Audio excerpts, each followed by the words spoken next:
Hi guys and welcome back to my channel, and for today's video may bago na naman tayong i-review. Ito nga si POCO X3 Pro. Ano nga ba ang meron at bago kay POCO X3 Pro? Pag-usapan natin yan, video coming up.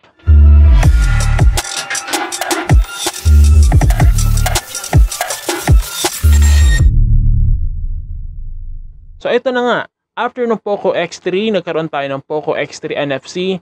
And ngayon, dumating na, meron na tayong POCO X3 Pro. So mukhang lahat yata ng mga smartphones or kahit ibang mga Internet of Things ay meron ng Pro version. Syempre, hindi magpapatalo yung bansa natin dyan. Meron din tayong representative.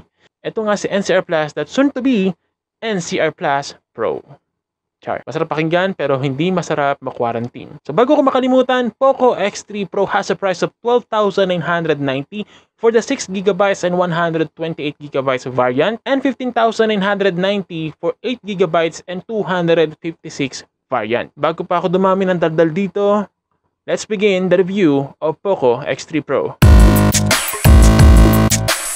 First of all, yung unit na meron tayo ngayon ay yung Frost Blue ni POCO X3 Pro. Ito ay 6GB of RAM and 128GB of internal storage variant.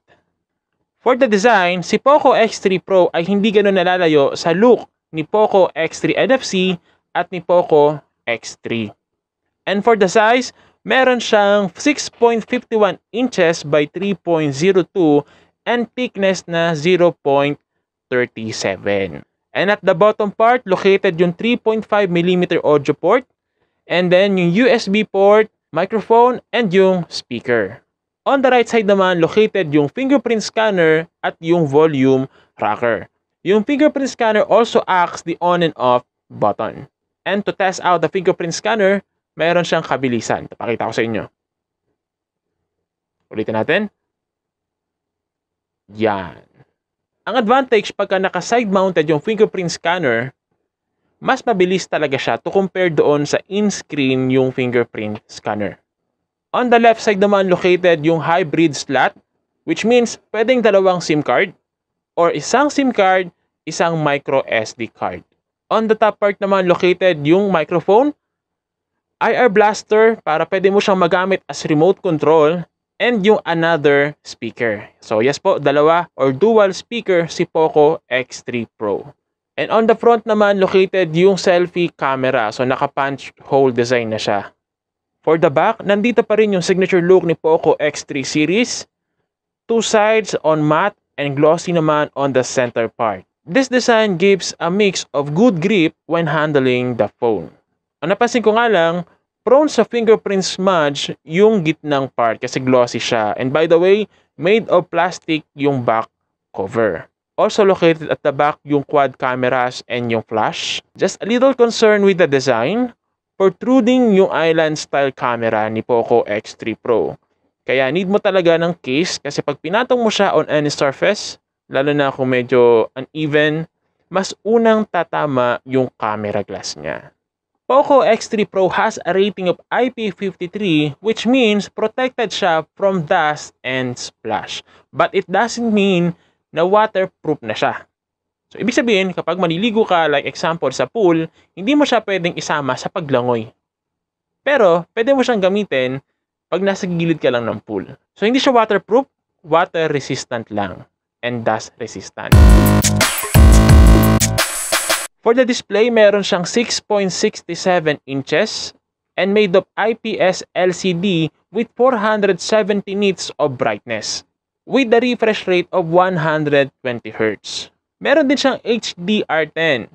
Question, ano yung HDR10? HDR10 or High Dynamic Range is a display technology that helps the display of your device to accurately display yung bright highlights and yung shadows while enhancing the colors altogether. Commonly, mga high-end devices yung meron nito, kaya it's a plus for POCO X3 Pro na kahit mid-range siya, meron siya o supported niya yung HDR10. And it is also the reason kaya kahit naka-IPS siya, makikita mo pa rin clearly on direct sunlight yung display ni POCO X3 Pro. In terms of protection, POCO X3 Pro has Corning Gorilla Glass 6.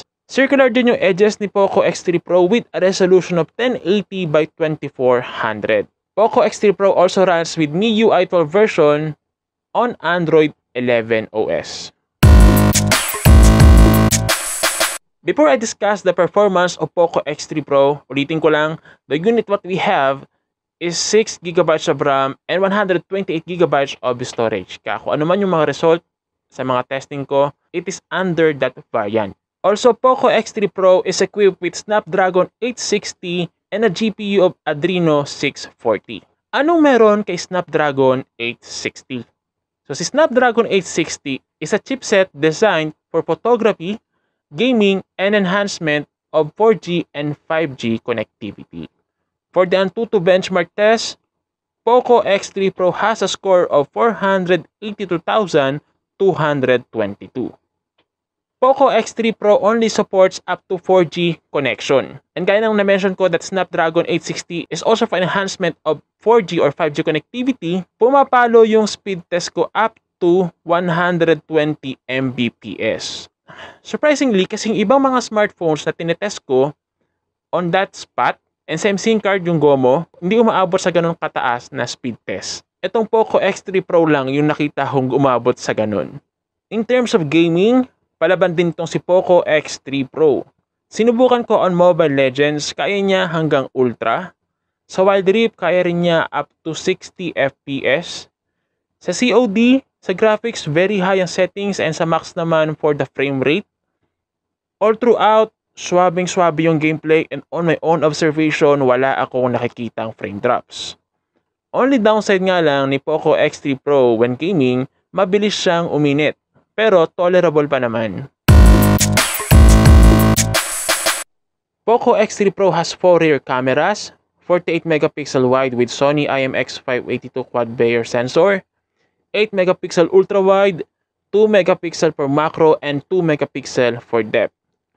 For the selfie cam, POCO X3 has 20MP wide camera.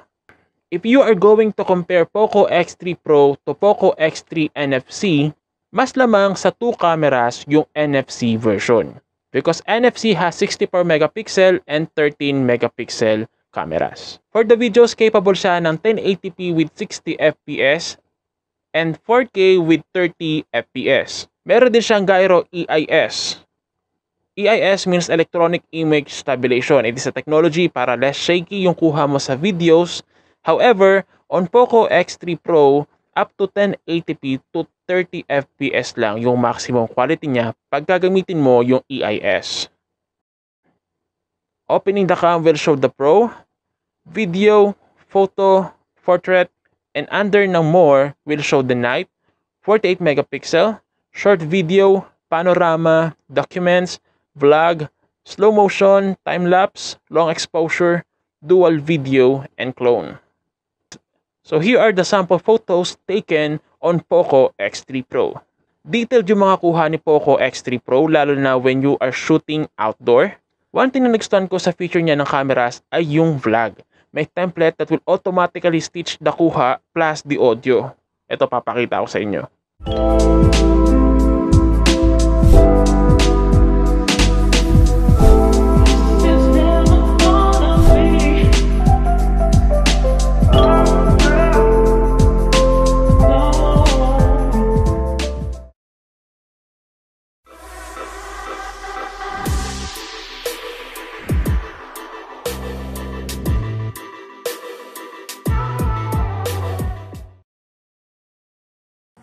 Ito naman yung sample na kuha ni POCO X3 Pro front camera. So mapapansin nyo, naka-on yung bokeh. Kaya ako lang yung malinaw o naka-focus. And then yung background ay medyo blurred. So pag ito yung settings mo, ang maximum mo lang ay 720p and 30 fps. Ito naman yung sample ng front camera ni POCO X3 Pro. Ito ay naka 1080p with 30 fps. Ito yung maximum setting niya for front camera. Another one ay yung edit feature sa photo. Pwede mo enhance yung mga kuha mo na may visible sky. Madaming choices na pwede mo gamitin para mas ma-enhance yung landscape photography mo.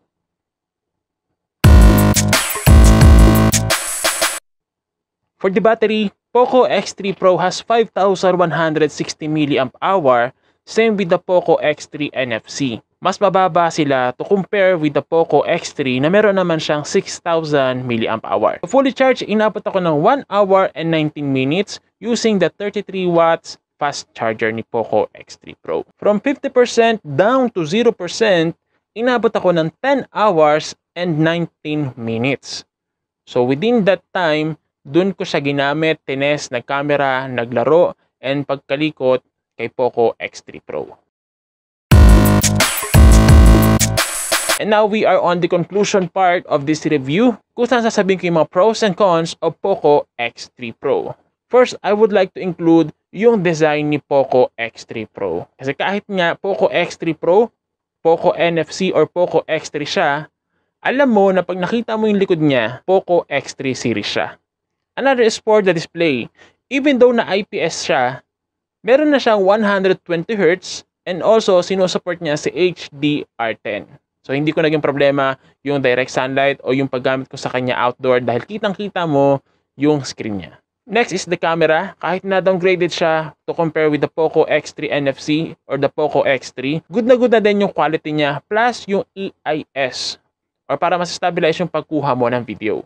Lastly ay yung IP53 rating niya dahil meron na siyang dust and splash protection. First for the cons ay yung design ng camera niya. Masyadong protruding. Kaya pag ipapatong mo siya sa kahit saan, mas unang dadampi yung camera. And also connected to for the second sa cons ay yung kakapalan niya. And since protruding yung camera, pag ginamit mo yung jelly case or yung ibang mga casing para sa kanya, mas lalo siyang kakapal. Actually sa kakapalan niya, ang bukol niya sa bulsa, lalo na pag naka-jelly case siya. To sum up, POCO X3 Pro has a price of mid-range with an almost flagship specifications. If you are planning to buy POCO X3 Pro, sulit na siya. Especially na-impress ako the way na prepare nila yung POCO X3 Pro o yung mga POCO X3 series din na nakita ko. Kasi pag ina-unbox mo siya, mapifeel mo yung pagka-premium niya eh. Alam mo, may pa-welcome pa sila, may pa-sticker. It is a good deal for the price na. Also, in addition, POCO X3 Pro is an upgrade and a downgrade from POCO X3 NFC. Kaya if you already have POCO X3 NFC and gusto mo mag-POCO X3 Pro, I suggest na chill ka na lang muna kasi minimal lang naman yung changes. And kung gusto mo talaga ng upgrade, go for POCO F3 para mas random mo yung changes. If you have questions regarding the POCO X3 Pro na hindi natin natalakay within this video, please feel free to comment down below. And also kung meron kang suggestions o may gusto ka lang sabihin, huwag kang mahiya, i-type mo lang yan, babasahin natin yan isa-isa. And kung nagustuhan mo yung video na to, please give me a thumbs up. And if you like the content of this channel, please click subscribe and hit the notification bell na rin para updated ka sa chismis. Para updated ka sa mga susunod na videos pa na i-upload natin. Once again, this is me, El Palangka. Lagi tayong mag-iingat, maghugas ng kamay, mag-face mask at mag-facial kung kinakailangan. Thank you for watching and see you on my next video.